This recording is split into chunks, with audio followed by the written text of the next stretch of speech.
ब्रह्मा जी कहते हैं, नारद, भगवान विष्णु के द्वारा की हुई अपनी स्तुति सुन के करुणानिधि महेश्वर बड़े प्रसन्न हुए और उमा देवी के साथ सहसा वहां प्रकट हो गए।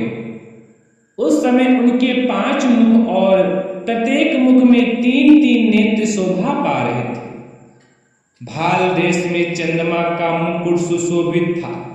सिर पर जटाधार किए हुए गौर वर्ण के विशाल नेत्र शिव ने अपने संपूर्ण अंगों में विभूति लगा रखी थी।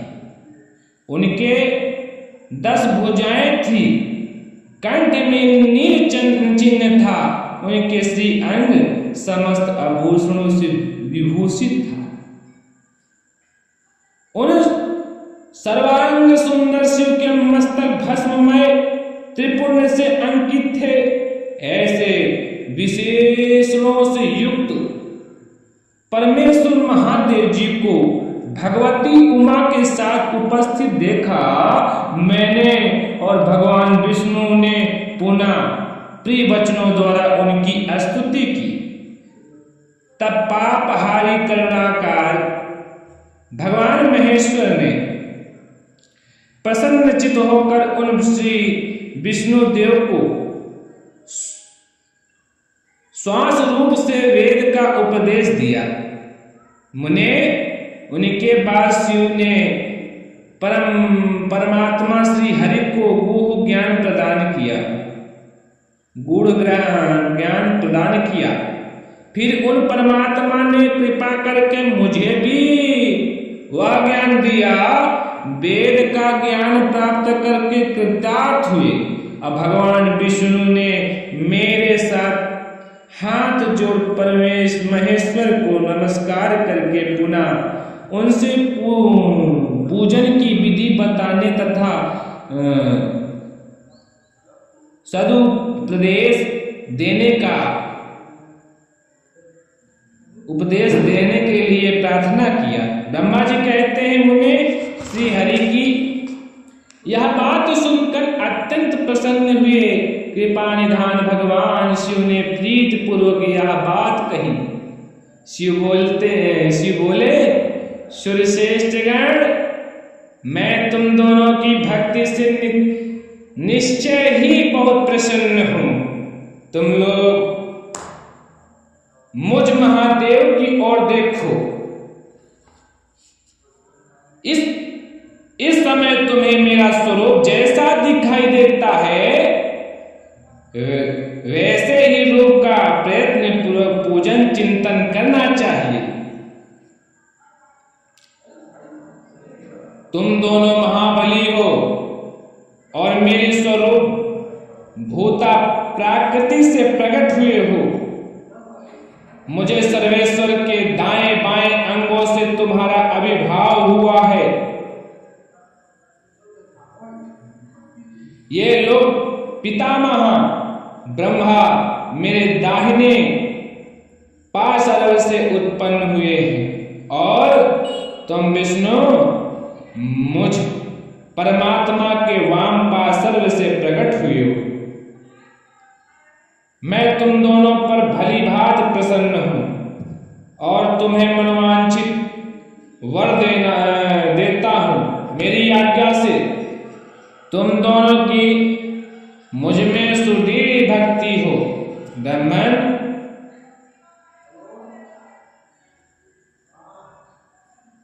तुम मेरी आज्ञा का पालन करते हुए जगत की सृष्टि करो और वैसे विष्णु तुम इस चराचर जगत का पालन करते रहो। हम दोनों से ऐसा कहकर भगवान शंकर ने हमें पूजा की उत्तम विधि प्रदान की और जिसके अनुसार पूजित होने पर पूजा को अनेक प्रकार के फल देते थे। शंभु की उपर्युक्त बात सुन के मेरे सहित श्री हरि ने महेश्वर को हाथ जोड़कर प्रणाम करके कहा। भगवान विष्णु बोले, प्रभु, यदि हमारे प्रति आपके हृदय में प्रीत उत्पन्न हुई है और यदि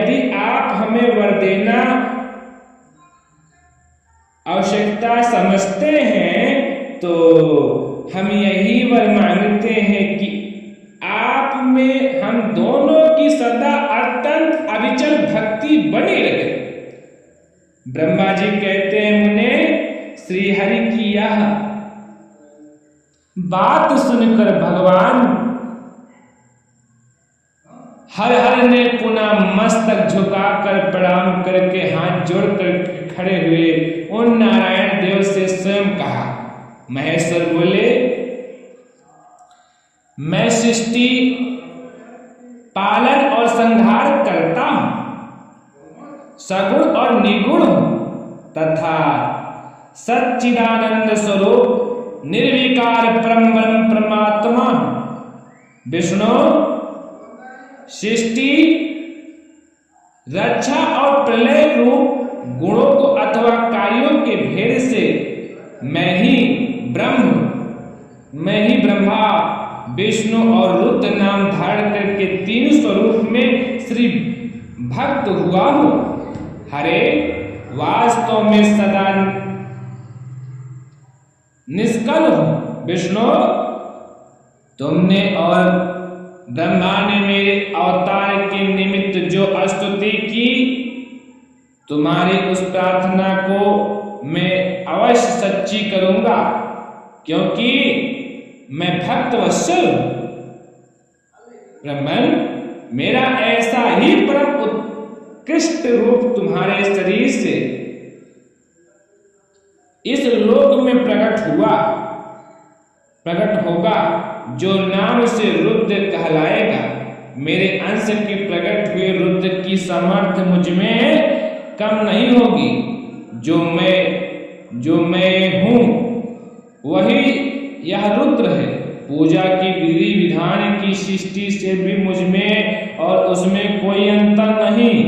जैसे ज्योतिर का जल आदि के साथ संपर्क होने पर भी उसमें स्पर्श दोष नहीं लगता, उसी प्रकार मुझमें निर्गुण परमात्मा को भी किसी संयोग से बंधन नहीं प्राप्त होता।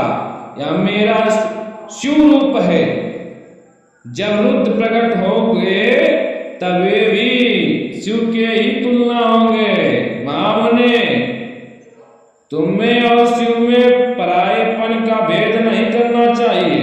वास्तव में एक ही रूप सब जगत के व्यवहार निर्वहार के लिए दो रूप में विभक्त हो गया है। अतः शिव और रुद्र में कभी भेद बुद्धि नहीं करनी चाहिए। वास्तव में सारा दृश्य ही मेरे विचार में शिव रूप है। मैं ब्रह्मा तथा जो ये रुद्र प्रकट होंगे वे सबके सब एक रूप हैं, इनमें भेद नहीं होगा। अभेद मानने पर अवश्य ही बंधन होगा। तथापि मेरे शिव रूप ही सनातन है।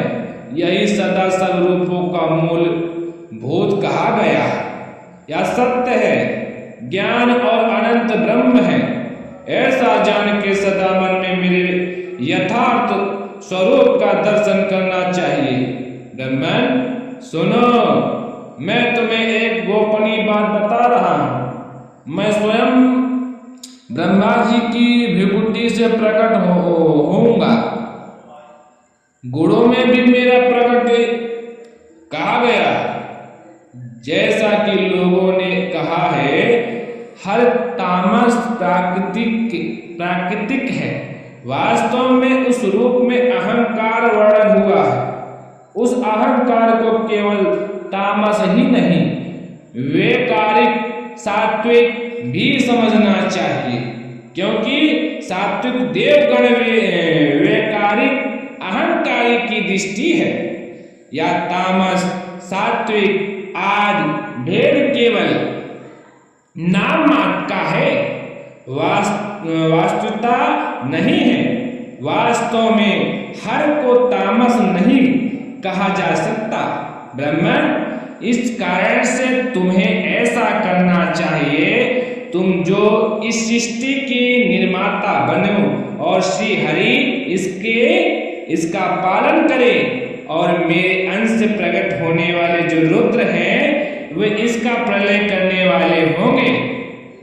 ये जो उमा नाम से विख्यात परमेश्वरी प्रकृति देवी हैं, इन्हीं की शक्ति भूता वान्य देवी ब्रह्मा जी का सेवन करेंगी।